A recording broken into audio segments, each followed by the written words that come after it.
दिनू मोहिते सोबतच्या या सह्याद्रीच्या स्वर्गीय प्रवासात तुमचे सहर्ष स्वागत आहे. सह्याद्री पुत्रा ट्रॅकर्स आयोजित आणि प्रवासी डोंगर किल्ल्यांचे वसई आयोजित वारी गड किल्ल्यांमध्ये आम्ही आता आलो आहोत किल्ले अलंग, किल्ले मदन आणि किल्ले कुलंगवरती.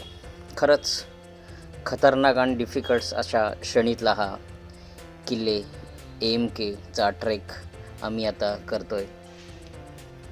मित्र, अलंग किल्ला हा नाशिक जिल्ह्यातील इगतपुरी विभागातील कळसुबाईच्या डोंगर रांगेतील असलेला हा कठीण गिरिदुर्ग आहे, जो घनदाट जंगलाने वेढलेला असून ट्रेकर्समध्ये खूप लोकप्रिय आहे.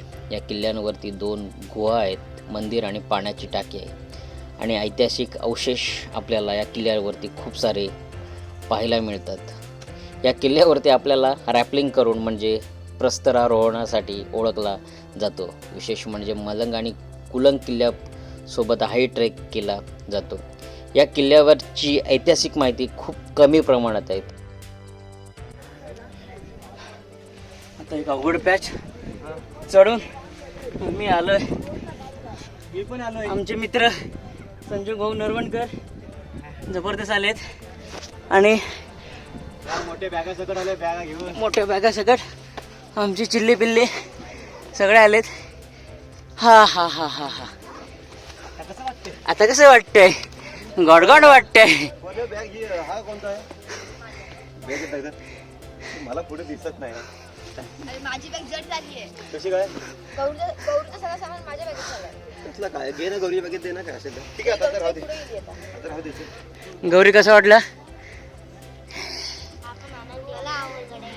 किल्ले अलंग याची उंची 4500 फूट इतकी आहे. किल्ल्याचा माथा म्हणजे एकदम प्रशस्त पठारच आहे. या किल्ल्यावर राहण्यासाठी 2 मोठ्या गुहा आहेत, 11 पाण्याची टाके, किल्ल्यावर इमारतीचे काही अवशेष आहेत, एक छोटेसं मंदिर आहे. किल्ल्यावरून आजूबाजूचा परिसर खूप छान दिसतो. पूर्वेला कळसुबाई, औंढाचा किल्ला, पट्टा किल्ला, बितन किल्ला आणि त्र्यंबकगड, अंजनेरी, दक्षिणेला हरिश्चंद्रगड, आजोबाचा गड, कुट्टा, सुळका, रतनगड, कातराबाईचा डोंगर हा परिसर दिसतो. आता आपण किल्ल्यावरती AMK या ट्रेकला जाण्यासाठी कुठल्या कुठल्या वाटा आहेत त्या आपण आता बघणार आहोत. आंबेवाडी मार्गे एक वाट आहे. किल्ले अलंगवरती जाण्यासाठी इगतपुरी किंवा कसारा गाठावे लागते. तिथून कसारा, घोटी, पिंपळनेर मार्गे आंबेवाडी गाठावी. घोटी ते आंबेवाडी अशी ST सेवा देखील उपलब्ध आहे. घोटी ते आंबेवाडी साधारण 32 किलोमीटरचे अंतर. घोटीवरून पहाटे आंबेवाडीला जाण्यासाठी 6ची बस देखील आहे. अजून एक वाट म्हणजे समोरच्या खिंडीतून उतरते. 1 तास आपण खाली पठारावर पोचतो. तिथून अलंगचा कडा डावीकडे ठेवत 1 तास आपण किल्ल्यावर येण्यासाठी 3ऱ्या घळीपाशी पोचतो. या घळीतच एक लाकडी बेचका ठेवला आहे. या बेचक्यातून वर गेल्यावर थोडेसे क्लाइम्बिंग केल्यावर आपल्याला पुढे थोडीशी सपाटे लागते. तिथून डावीकडे कड्यालगत जाणारी वाट 10 ते 15 मिनटं आपण किल्ल्यावरील गुहेत पोचतो. आंबेवाडीतून इथपर्यंत पोचण्यासाठी 8 ते 9 तास उलटून गेलेले असतात. किल्ले अलंगचा कातळकडावरती चढून आल्यानंतर आपल्याला समोर एक देवडी दिसते. ती देवडी त्या काळात सैनिकांसाठी राहण्यासाठीची जागा आपल्याला पाहायला मिळते. त्यानंतर वरती आल्यावरती आपल्याला एकदम नॅरो अशा अरुंद पायऱ्या दिसतात. त्या एकदम सावकाशपणे आपल्याला त्या चढाव्या लागतात. वरती आल्यावर आपल्याला प्रशस्त असा पठार दिसतो.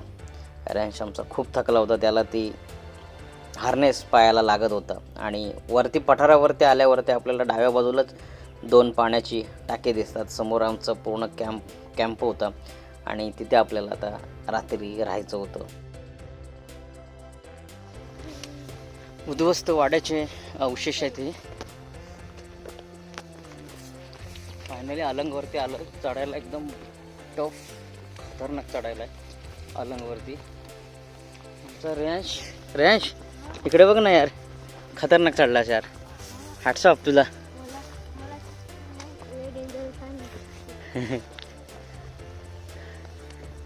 पियाचं पाण्याचं तळ. चल चला चला चला चला काढला.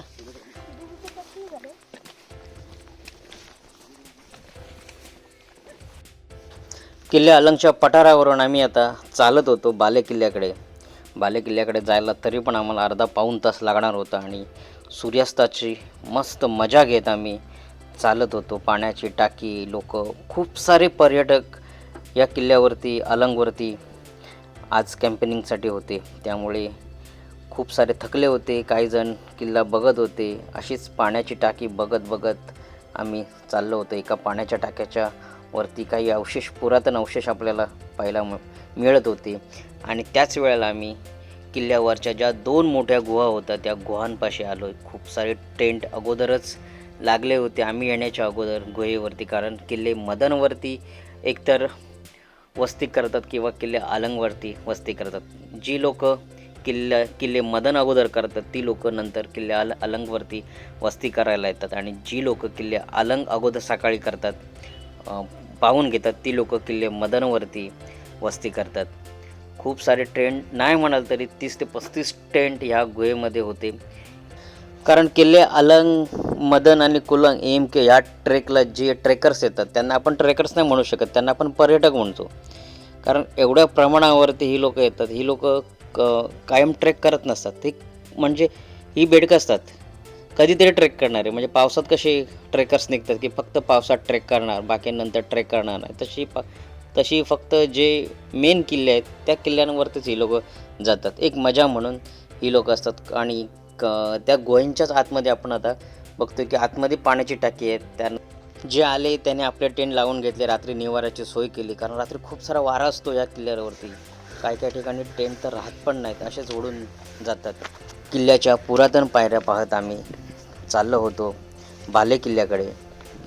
संध्याकाळची सूर्याची पिवळसर किरणं अंगावर झेलत तो सारा नजारा किल्ले अलंगचा बघत बघत आम्ही चाललो होतो, डिस्कशन करत की एवढा मोठा पसारा या किल्ल्यावरती आहेत. म्हणजे खूप सारे वाड्यांचे अवशेष आणि जवळजवळ 10 ते 15 पाण्याची टाकी आपण पाहायला मिळतात आहेत.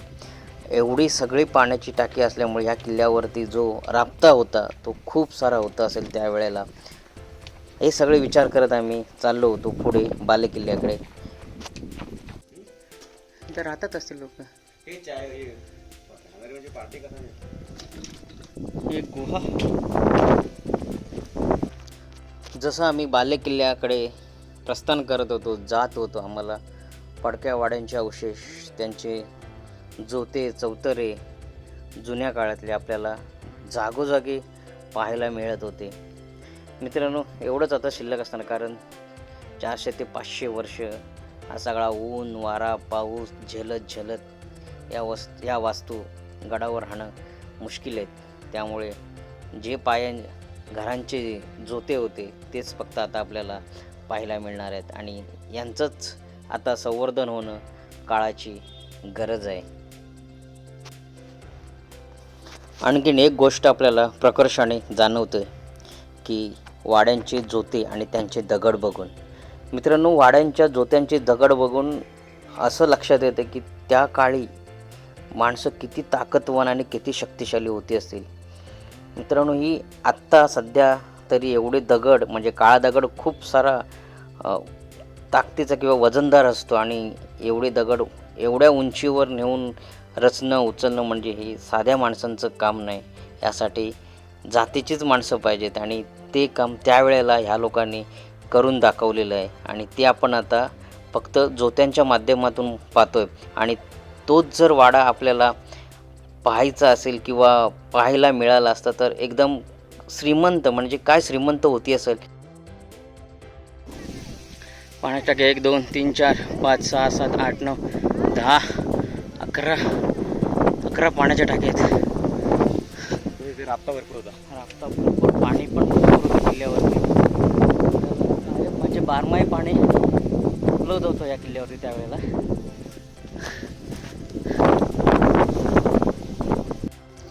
अकरा पाण्याची टाकी पाहिल्यानंतर आम्ही निघालो होतो बाले किल्ल्याकडे. समोर दिसते ती बाले किल्ल्याची प्रचंड भिंत. मित्रांनो, तुम्ही विचारही करू शकत नाहीत या भिंतीबाबत. खूप छान, म्हणजे स्थापत्यकलेचा उत्तम नमुना आपल्याला ह्या भिंतीद्वारे पाहायला मिळते.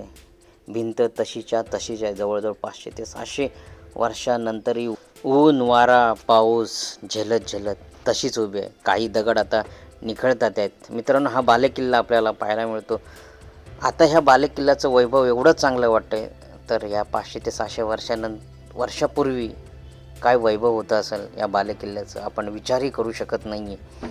त्यानंतर बालेकिल्ल्याच्या डाव्या साईडला आपल्याला 2 पाण्याची टाकी पाहायला मिळतात आहेत.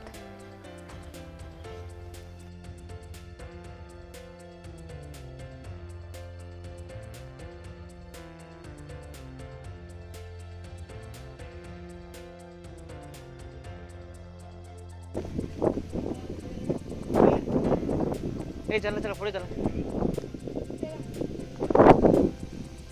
गौरी आता खेकडे पकडला होता, मोठा मोठा खेकडा पकडला गौरीने, एवढा मोठा खेकडा होता, बाबा बाबा हातातूनच गेला त्याच्या. आई शपथ, खेकडा आता मस्त आम्ही भाजी केलेली असते खेकड्याची आणि रस्सा प्यायला. वाव, अप्रतिम अप्रतिम, सुंदर सुंदर सुंदर. चला, अजून काही पडक्या वाड्यांचे अवशेष आपल्याला पाहायला मिळतात तिथे. गौरी थांब.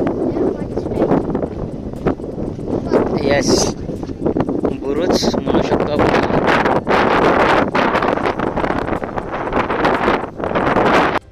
जसजशी संध्याकाळ होत होती तसतसं आमच्या आचार्यांचा जेवण बनवायचा वेग वाढत होता.